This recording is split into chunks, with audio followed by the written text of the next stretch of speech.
Hola, ¿cómo están?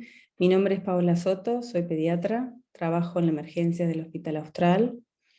Y bueno, hoy nos invitaron a participar de este curso de emergencias de adultos con un módulo pediátrico que va a tener dos encuentros, uno en septiembre y uno en octubre. Bueno, un poco queríamos empezar el módulo hablando sobre cómo evaluamos a los pacientes pediátricos en el servicio de emergencias, con algunas particularidades. Y bueno, y después agradecerles, antes de empezar, al doctor Marcelo Rodríguez que nos invitó. Somos un grupo de pediatras de acá del hospital que vamos a darles distintas charlas y espero que sean útiles para ustedes.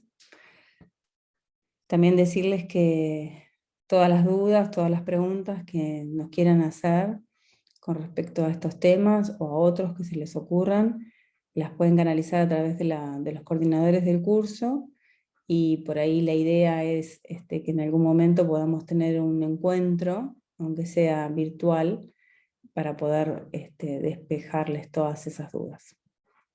Bueno, un poco para empezar la charla, les cuento un poco que para evaluar un paciente pediátrico es necesario tener algunos conocimientos sobre crecimiento y desarrollo, ¿sí? Porque la pediatría abarca edades en donde los chicos son muy diferentes, el tipo de evaluación que hay que hacer es diferente y hay que conocer cuál es la normalidad para cada edad, para poder distinguir cuando algo no está normal.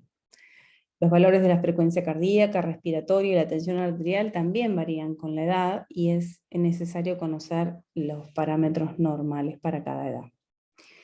Con esto del crecimiento y desarrollo acá es como algo muy grosero, pero les cuento que el bebé nace y recién fija la mirada y se sonríe cuando tiene 1 mes de vida, sostiene la cabeza cuando tiene 3 meses, se sienta cuando tiene 6 a 7 meses y después del año, entre el año y los 15 meses, recién deambula, camina solo. Hay una particularidad y es que los bebés entre los 8 y los 13 meses generalmente lloran mucho en la consulta, y esto se debe a que a esta edad, a los 8 meses, se empiezan a distinguir entre las caras conocidas y las desconocidas, y bueno, al desconocernos lloran, y este llanto puede ser toda la consulta, hay que acostumbrarse, y bueno, no es nada personal. Todas las edades interactúan con el medio y a veces uno dice, bueno, pero cuando es muy chiquito, ¿cómo me doy cuenta si está interactuando bien? La succión, lo ponemos al pecho, o si toma mamadera, la mamadera. La succión enérgica nos habla de una correcta interacción. El llanto normal, que no sea un llanto débil, que no sea un llanto muy con mucha irritabilidad, nos habla de una interacción normal. Los lactantes son un poco más fáciles de evaluar, su interacción, sonríen, miran, tocan, y en general a medida que crecen, la evaluación es más similar al del adulto. Hay algunos chicos que merecen una mención especial, que son los niños que tienen necesidades especiales, los chicos que tienen enfermedades neurológicas de base, o que tienen algún trastorno del desarrollo, en donde saber qué es normal para cada chico, cuando uno está en una emergencia y no los conoce, es difícil, y por eso siempre hay que hacerle preguntas a los padres, tratando de saber cuál es la normalidad. Entonces uno puede preguntar, siempre habla así, dice algunas palabras, él no habla nunca, lo nota muy dormido, está muy llorón, estos movimientos son normales en él. Son un montón de preguntas que uno puede ir haciendo para saber si hay algo anormal en ese chico en particular. Algunas diferencias antes de empezar a hablar sobre cómo evaluamos a los pacientes pediátricos. Me pareció interesante, bueno, hacer algunas diferenciaciones entre adulto y pediatría. Nosotros el interrogatorio se lo hacemos siempre a través de los papás. Los niños no nos dicen qué les pasa, sino son los papás los que cuentan. Esto tiene como dos aristas. Por un lado, el papá es más minucioso, lo conoce, nos puede contar e interpretar lo que le pasa al hijo. A veces también tiene como el lado negativo, que si el papá está muy preocupado, a veces no nos deja saber objetivamente qué tiene el paciente, no nos cuenta objetivamente lo que tiene el paciente. Pero bueno, hay que acostumbrarse a hacer el interrogatorio a los papás. Cuando los chicos son más grandes, se le pueden hacer algunas preguntas puntuales a los chicos que corroboran, que afinan los datos que nos cuentan los papás. Otra característica es que nosotros las dosis de las drogas las calculamos por kilo de peso, por lo cual cuando vienen a la emergencia tenemos que saber cuánto pesan los chicos. Muchas veces ese peso es referido en las emergencias, o un pediatra avesado puede más o menos estimar cuánto pesa. Existe la cinta de Braslow, que son cintas que se usan para la animación. Con el paciente acostado, uno pone la cinta junto al paciente, mide la talla del paciente, y la talla del paciente nos da un peso en el percentilo 50, un peso promedio para esa talla. Tenemos que acordarnos también que esto de que las drogas las calculamos por kilo de peso hace que a veces nos da una dosis demasiado elevada, y hay dosis máximas que hay que respetar. Bueno, el llanto a veces es difícil de interpretar en los bebés chiquitos. El llanto puede expresar dolor, puede expresar hambre, puede expresar sueño, puede ser que muestren que un chiquito está irritable, y es muy importante preguntar a la familia qué piensa, por qué llora, porque eso a veces nos ayuda. Saber cómo come, cómo duerme, cómo juega, preguntar sobre la catarsis, la diuresis. Para nosotros es muy importante, no porque estemos tratando de averiguar los hábitos del paciente, como en un consultorio, sino porque cuando preguntamos cómo come, sabemos un poquito más sobre el tránsito intestinal, sobre cómo duerme, sabemos su estado neurológico, sabemos si tiene dolor y lo deja dormir, si tiene dolor y no lo deja dormir, si tiene fuerza muscular y por eso puede ir a jugar, si está bien hidratado, y por eso preguntamos de la diuresis. Son todos datos que nos ayudan mucho para conocer el estado de los pacientes. Los chicos más chiquititos localizan mal el dolor, entonces los menores de 4 años muchas veces uno los traen por dolor abdominal y uno dice, bueno, ¿pero qué te duele? Y no sé, siempre es periumbilical, todo es periumbilical. Es el examen físico, el interrogatorio, los signos y los síntomas asociados los que nos van a ir orientando hacia los diagnósticos. Hay enfermedades que se presentan más a una determinada edad y no a otras. La fiebre es diferente en las distintas edades, nos hace tomar distintas conductas. Ya van a ver en la charla de la doctora Basile, que habla sobre el lactante febril, cómo de acuerdo a la edad las conductas son distintas. Algunas veces requerimos de observar al paciente para su evolución. No nos tenemos que operar, un poco pasa, pero a ustedes también les pasa con los adultos. A veces uno, si se apura y no observa el paciente el tiempo necesario, se mete en un camino, en una patología, en una idea, y es difícil salir. Después uno pasa la guardia y el otro ya le llegó por ese carril el paciente. Por ejemplo, la madre dijo que estaba irritable, es un bebé, estaba irritable, tiene fiebre, pienso que lo tengo que punzar porque la mamá me dijo, aunque a mí no me pareció, y entonces lo paso, está irritable, irritable lo dijo la mamá, pero yo no lo vi, y se va haciendo una cadena difícil de frenar. Entonces, si no me parece que esté irritable, lo puedo observar. Si el paciente está en buen estado general, puedo esperar. mirarlo un poquito más, consensuar con la madre, que es irritable, tenía sueño, se durmió, se despertó, no está más irritable, entonces tenía sueño, no está irritable. A veces tomarnos un tiempo.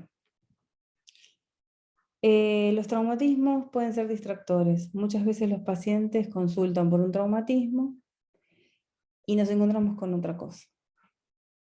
¿Sí? Siempre cuando un paciente consulta por un traumatismo, pensar si lo que estamos viendo, si lo que encontramos en el examen físico, tiene que ver con el traumatismo o tiene que ver con algo preexistente. Y el traumatismo solo lo hizo que lo viéramos.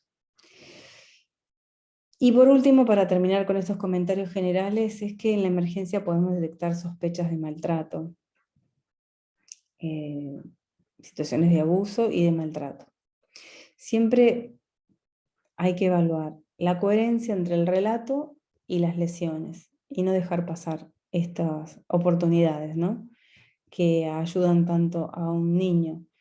Por ejemplo, nosotros tuvimos para darles un ejemplo, ¿no? De esto, de la coherencia entre el relato y las lesiones. Un niño que tenía una fractura en los miembros inferiores, la fractura era espiralada, o sea que el mecanismo de la fractura tenía que ser por torsión, y el relato era una caída de un objeto sobre la pierna.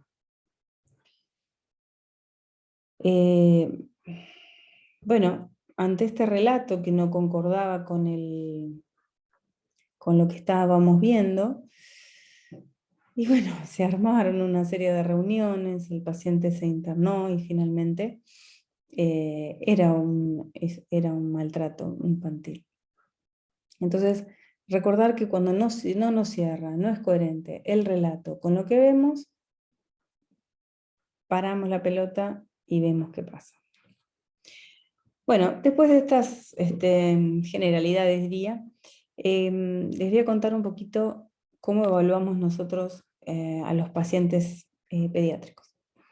La evaluación inicial, la evaluación que hacemos ni bien ingresa a la emergencia, no es una evaluación que quiere llegar al diagnóstico. Lo que quiere saber es si está grave, si es urgente intervenir, que normalizar la homeostasis del paciente, prevenir la insuficiencia respiratoria.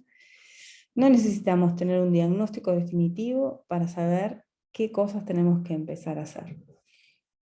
La evaluación inicial, para la evaluación inicial en pediatría, que es esto de saber qué hacer aún sin tener el diagnóstico, se creó un triángulo, que es el triángulo de evaluación pediátrica, con 3 lados, que son aspectos que nosotros tenemos que mirar, lo hacemos con la vista y el oído. No estamos teniendo contacto con el paciente, no lo estamos revisando, no puede durar más de 15 segundos, y sí escuchamos y miramos al paciente. Entonces, esos 3 lados del triángulo son el aspecto general, el aspecto respiratorio y el aspecto circulatorio. Un poco se los escribí para que siempre escuchar y mirar queda más fijo que solo escuchar.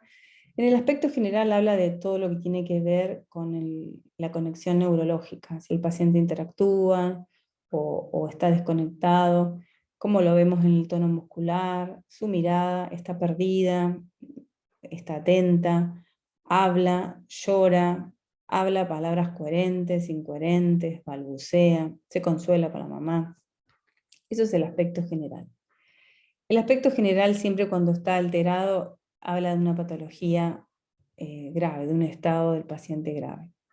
El aspecto circulatorio nos orienta más hacia lo hemodinámico. El paciente puede estar pálido, reticulado, cianótico. Y siempre nos hace pensar en shock.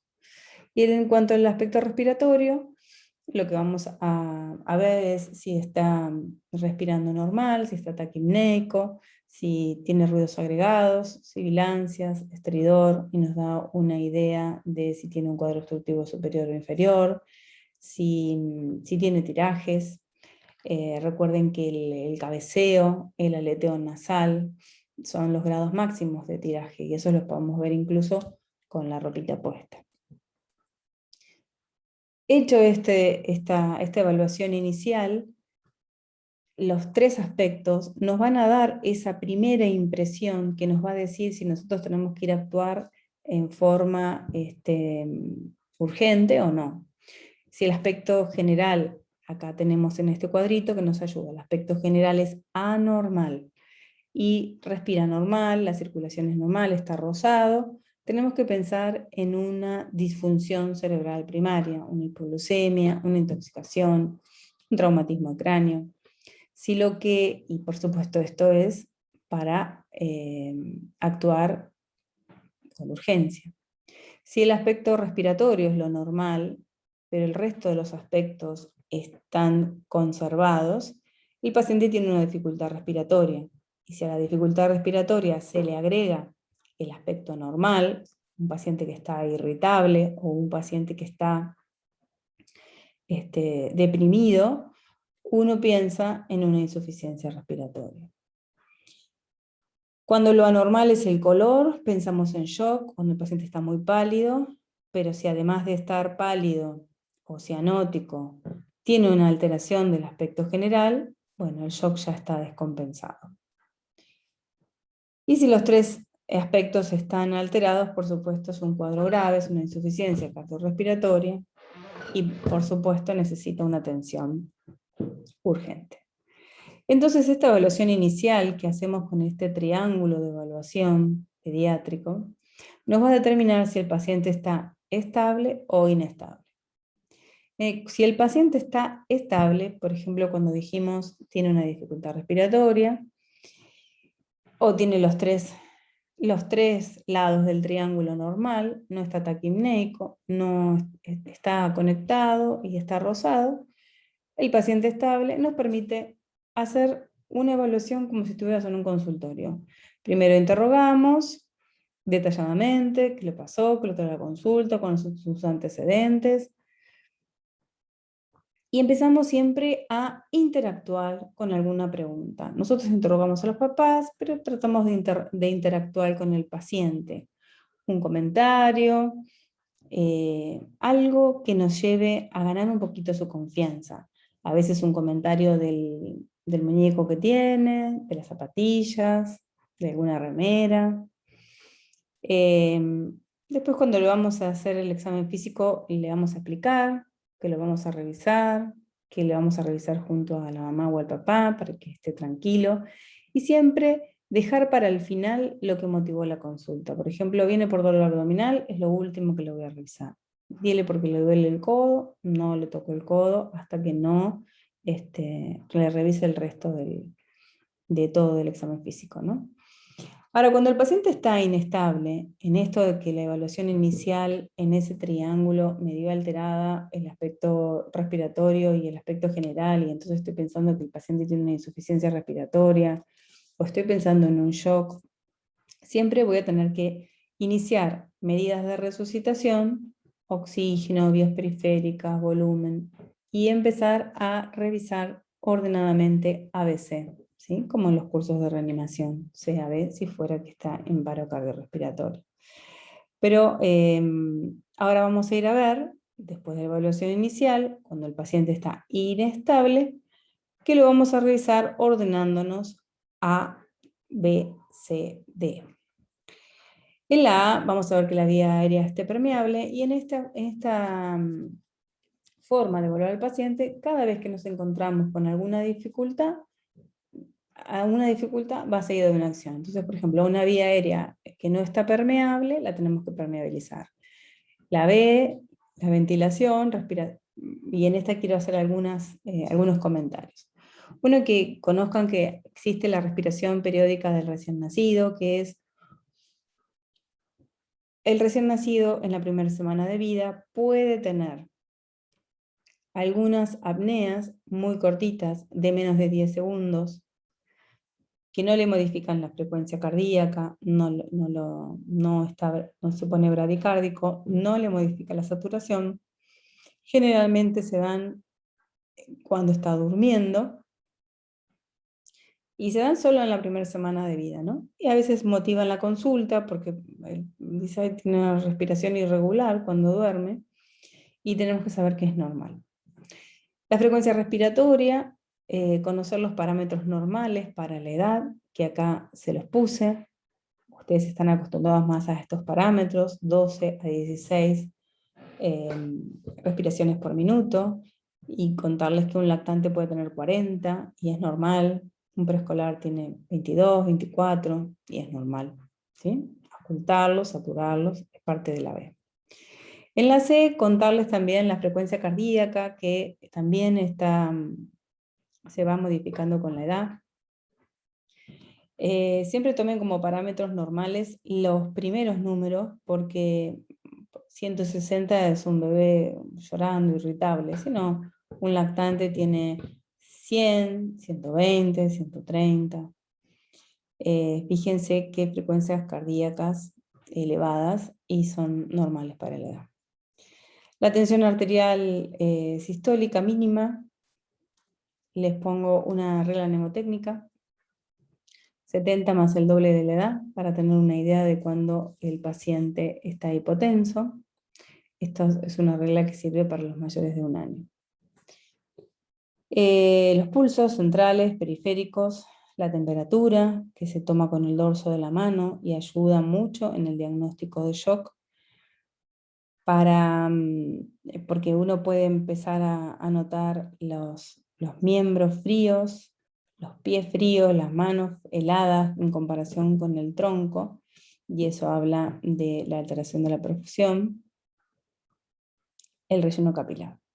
Todos estos están en el C. Recuerden que siempre que encuentren alterado alguno de estos parámetros, estos hablan de shock y hay que actuar. Hay que poner oxígeno, hay que poner vías, hay que aportar líquidos. Todo eso lo van a ver después con Pablo Petraca en la charla de shock. La D, bueno, habla de lo neurológico. La corteza cerebral lo evaluamos cuando vimos el aspecto general. Podemos hacerle un ABDI, que es algo rápido, que es para evaluar el nivel de conciencia. Si está atento, responde a la voz, responde al dolor o está inconsciente. Y con eso ir guiándonos para la evolución del paciente. Para las pupilas, para evaluar el tronco, actividad motora, actividad sensitiva. Bueno, y después una exposición con un examen completo de todo, de pies a cabeza, ¿no? De todo el cuerpo. Con esto como que completamos un poco, primero el triángulo, vimos si estaba estable o inestable. Si estaba estable, lo revisamos como en el consultorio, tranquilos. Si está inestable, lo vamos a revisar con el ABC. Vamos a ir actuando a medida que encontramos. Y por ahora no tenemos un diagnóstico muy definido. Pero cuando terminamos esto, y ya le pusimos la vía, le pusimos oxígeno, fuimos pidiendo laboratorios, va a venir un momento en que sí quiero hacer un examen, una anamnesis, unas preguntas dirigidas y un examen físico completo, tranquila, después de haber actuado, y ahora sí quiero saber el diagnóstico y ajustar mi tratamiento al diagnóstico. ¿Sí? Para la anamnesis, este interrogatorio se hizo una regla mnemotécnica que es SAMPLE, que está en los cursos de reanimación. Saber, bueno, conocer los signos y los síntomas, las alergias, la medicación habitual, antecedentes de enfermedades médicas del paciente, internaciones, la última vez que comió y la enfermedad actual contada desde el principio hasta el momento de la consulta. De ahí pasamos a pedir los exámenes complementarios, laboratorios e imágenes. Todo esto va a ser de acuerdo a lo que estemos pensando, ¿sí? No pedimos cualquier laboratorio, no podemos pedir imágenes, tratamos de hacer los estudios dirigidos a nuestro pensamiento médico. Esto de que los laboratorios y las imágenes están al final tiene un motivo como pedagógico, ¿no? El laboratorio está al final, porque tenemos que pensar que no es lo primero que queremos. Primero tenemos que compensar al paciente. Muchas veces cuando le ponemos la vía sacamos el laboratorio. Muchas veces si el paciente está inconsciente necesitamos un dextro al ingreso y no está al final. Las imágenes también están al final porque no queremos llevar a un paciente con un traumatismo de cráneo a la tomografía como primera opción antes de compensarlo. Pero bueno, el momento de las imágenes y del laboratorio se van adecuando a cada paciente.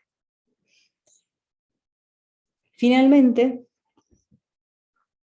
hay una parte que es fundamental en la atención de los pacientes, un momento en que es fundamental, en la atención de los pacientes en emergencia, que es la reevaluación. Esta reevaluación permanente que hace que nosotros, cuanto más chiquito, más importante, nosotros podamos rever, chequear si lo que estamos haciendo está bien, si lo que estamos haciendo es suficiente, si hay algún cambio durante la estadía en la emergencia del paciente, de las condiciones del paciente. Muchas veces los clínicos dicen, ¿por qué los pediatras vuelven al box varias veces después de que ya tomaron la conducta? Ya está, ya dijeron lo que iban a hacer, listo, terminó, está con el papá. Pero esto de la reevaluación continua muchas veces nos permite corregir conductas, ajustar conductas, ¿no? Y ver algunos cambios que se producen en los pacientes durante su estadía en la sala de emergencias. Así que por eso digamos, esta evaluación inicial siempre termina con la reevaluación continua, como que casi que nunca termina, ¿no? Sería algo así. Bueno, un poco acá para que vean, espero que hayan entendido cómo evaluamos a los pacientes, espero haber sido clara. Y acá les comparto un poco los temas que vamos a ir viendo a lo largo de estas charlas, estos encuentros. Estas son las de septiembre y estas son las de octubre.